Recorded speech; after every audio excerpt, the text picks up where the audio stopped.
Uh, so in the previous video, we saw how to use a for loop and how to use the range function.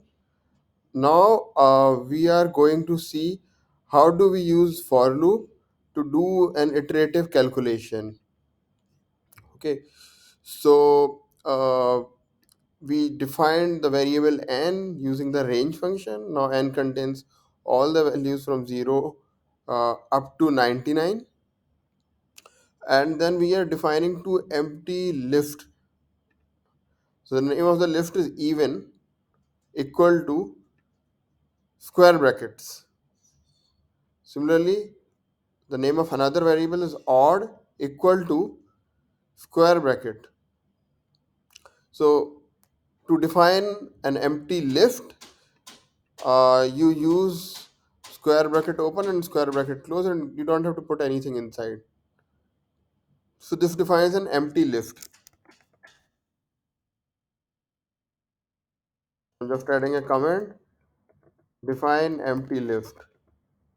Okay, and remember, like whenever we have to write a command, we start with a hash followed by the note that we want to put there or the comment that we want to put there. Okay, so now we are going to use the for loop to iteratively check whether the values which are lying in this variable n, which are the values that are even and which are the values that are odd. And we will append the values which are even in this empty lift even, and we'll append the values which are odd in this lift empty lift odd.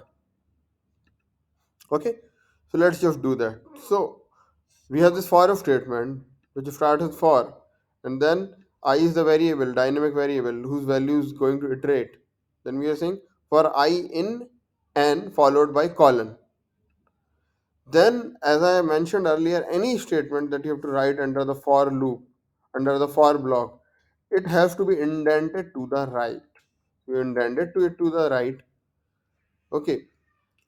Then we have written an if statement. Now the syntax of if starts with if, round bracket open, then the condition.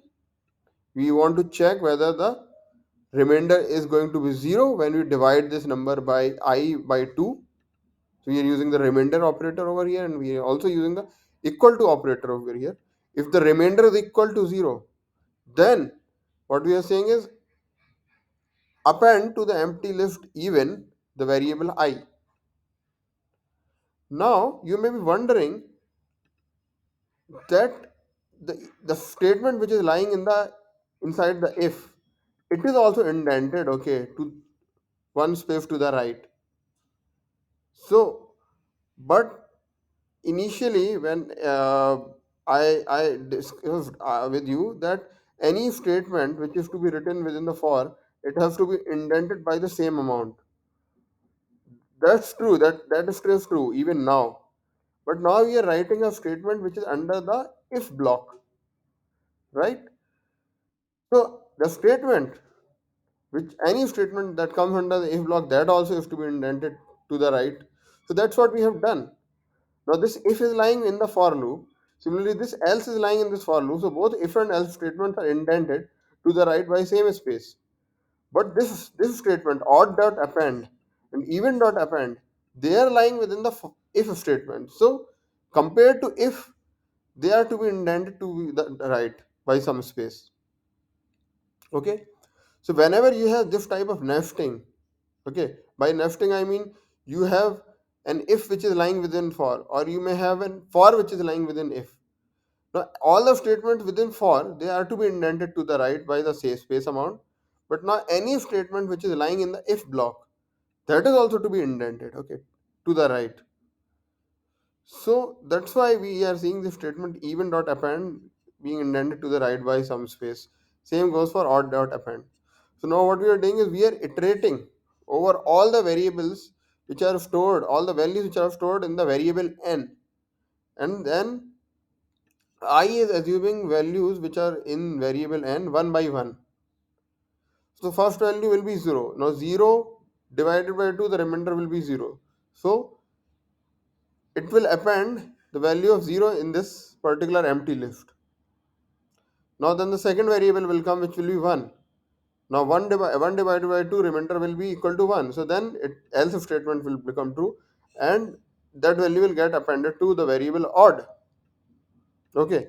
Now I may say, what is happening? What is append? Okay. So again, this is a syntax, okay, that you need to uh, remember, that whenever we are appending a value to an empty list, we do we do this step, okay, where we say variable name, okay, or the list name dot append.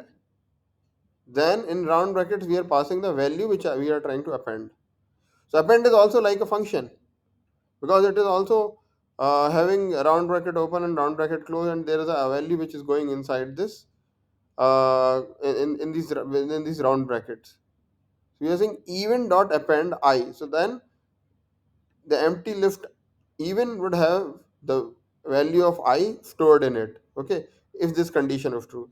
Else store the variable value I in the empty list odd. So when we'll do this, okay, let's see what happens. I'm going to run this.